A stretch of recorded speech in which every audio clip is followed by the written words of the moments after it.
Jangan lupa like, comment, and subscribe channel YouTube TVRI Bengkulu dan nyalakan lonceng notifikasinya.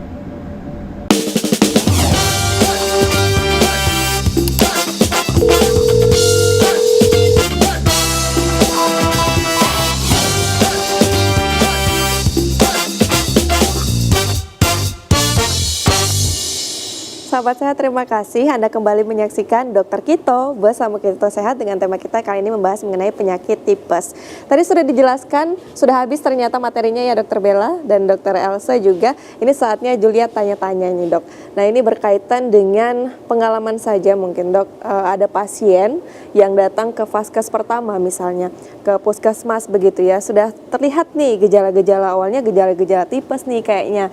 Nah kemudian apakah memungkinkan untuk si pasien ini disarankan untuk beristirahat di rumah saja dulu atau seperti apa dok? Atau memang perlu untuk dilakukan pemeriksaan lebih lanjut?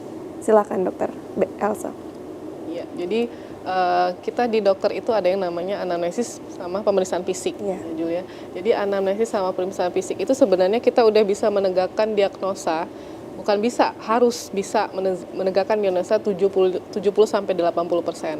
Jadi intinya setiap pasien yang datang kita sudah tahu ini, oh ini adalah demam tifoid ya. Dari gejala khasnya tadi, demamnya yang step ladder sore sampai malam hari, terus disertai dengan gangguan saluran cerna, baik mual, muntah, nggak mau makan, mencret atau malah konstipasi seperti itu. Terus demamnya yang nggak istilahnya tuh hari ini sore malam, besoknya sore malam lagi, seperti itu ya. Terus kalau kita udah bisa dapat nih anamnesis dengan pemeriksaan fisik 70-80% tegak dia dengan demam tifoid, kita sudah harus kasih dia terapi. Terapinya adalah antibiotik. Nah, antibiotik yang harus kami berikan dan itu tadi pentingnya follow up. Jadi mungkin kalau di puskesmas, mungkin kesannya puskesmas hanya memberikan obat per 3 hari. Yang kesannya yang di masyarakat kan seperti itu. Yeah. Maksudnya diberikan per 3 hari itu memang kami butuh follow up, pasiennya datang lagi, ya harapannya seperti itu. Terus diedukasi, memang obatnya diberikan untuk 3 hari ya Pak, antibiotiknya juga. Harusnya memang antibiotiknya itu 5-7 hari, seperti itu. Jadi selain pemberian terapi, tentunya juga saran-saran yang lain adalah bed rest tadi.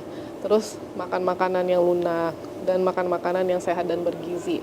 Yang hati-hati itu adalah antibiotik ini sebenarnya. Jangan menormalisasi antibiotik orang dewasa sama dengan anak-anak, sama dengan ibu hamil. Nah, ini karena demam tifoid pada anak-anak, pada orang dewasa, pada ibu hamil akan beda antibiotik yang diberikan. Jadi jangan mentang-mentang sekarang Julia nih masih gadis seperti itu ya, tipes. Dikasih antibiotik A.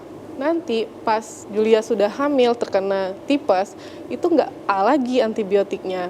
Malah A itu antibiotik yang A ini kontraindikasi untuk ibu hamil. Jadi untuk ibu hamil dengan tipes beda lagi antibiotik yang diberikan seperti itu. Oh, jadi itu ya pemirsa ya, mungkin ada anaknya kemarin yang terkena tipes, kemudian ayahnya itu dirasa mungkin obatnya sama nih kayaknya, langsung aja beli obat yang kemarin gitu, jangan ya dok ya, karena kan beda-beda ya dok, penanganannya pun beda-beda. Berarti bisa dikatakan bahwa walaupun dia berobat jalan, tapi tetap harus follow up. Ya dok ya, berarti estimasi waktunya itu berapa lama dok? Berarti bisa sembuh ya dengan berobat jalannya dok ya? Nggak harus yang misalnya kan di rumah sakit itu ada terkena tipes gitu, karena tadi kan jangka waktunya juga seminggu bahkan 2 minggu ya, sampai puncaknya banget drop banget ya dok ya. Nah untuk yang bisa berobat jalan di rumah tadi itu dok, berarti memang bisa betul-betul sembuh dan jangka waktu pengobatannya berapa lama kira-kira dok? Biasanya kita 7-14 hari. Sudah bisa ya? Sudah sembuh. Udah sembuh ya? Itu pun biasanya kita cuman butuh 7 hari pertama. Nanti hari ke-8 sampai hari ke-14 itu biasanya tinggal sisa-sisa dari malaisenya tadi itu. Jadi demamnya udah membaik ya, terus mual muntahnya udah hampir nggak ada lagi. Jadi kita hanya sisa-sisanya. Kalau misalnya yang tadinya penurunan nafsu makannya emang nggak mau makan sama sekali, di hari ke-8 sampai 14 itu udah mulai mau makan seperti itu. Baik, terima kasih Dokter Elsa. Nah kita beralih ke Dokter Bella. Dok, banyak sekali dok yang bilang bahwa orang yang sudah pernah terkena tipes ini benar-benar nggak boleh capek. Nah ini gimana dok, bagi yang sudah pernah terkena tipes, Julia mau make sure dan memastikan lagi ini bagi penderita tipes sebelumnya yang hari ini dikatakan sudah sembuh begitu, namun dia harus bekerja keras tapi oleh keluarga mungkin sedikit dibatasi, tidak boleh terlalu lelah karena diperkirakan bahwa si tipesnya ini akan kambuh lagi begitu, padahal dia sudah sangat menjaga pola makan, kebersihan dan lain sebagainya. Apakah benar-benar tidak boleh bekerja lebih keras lagi dok? Sebenarnya untuk kelelahan sendiri kan itu nanti efeknya tuh ke imunitas tubuh ya. Kalau misalnya memang sudah dijaga makannya, hygiene-nya juga sudah bagus, personal cuci tangan sebelum makan, terus juga udah bener-bener bagus lah ya tipe makannya, misalnya nggak jajan sembarangan atau misalnya asal-asalan aja pola makannya, itu tuh juga kan semuanya mempengaruhi nih ke imunitas tubuh. Kalau misalnya imunitasnya baik, terus juga setiap hari kalau bisa memang ada konsumsi vitamin, terus juga istirahatnya cukup, insya Allah nanti tipesnya itu juga lama lah kambuhnya gitu ya. Memang bisa kambuh, cuman nggak yang terus-terusan akan jadi tipes gitu. Jadi kalau misalnya yang dilihat itu adalah imunitas tubuhnya kita, asalkan kita imuninnya bagus, abis itu udah mencegah yang lain-lain tadi, itu insya Allah nanti bisa kambuhnya itu ya memang bisa, tapi pada saat imun kita memang rendah. Jadi yang dijaga itu bukan nggak boleh kecapean memang, tapi imun kita juga harus tetap kita jaga gitu. Baik, terima kasih Dokter Bella. Nah ini berarti semakin kesini kasus tipes ini berarti semakin jarang terdengar ya? Seperti apa itu dok di rumah sakit atau di puskesmas dok? Kalau dibilang jarang nggak juga ya.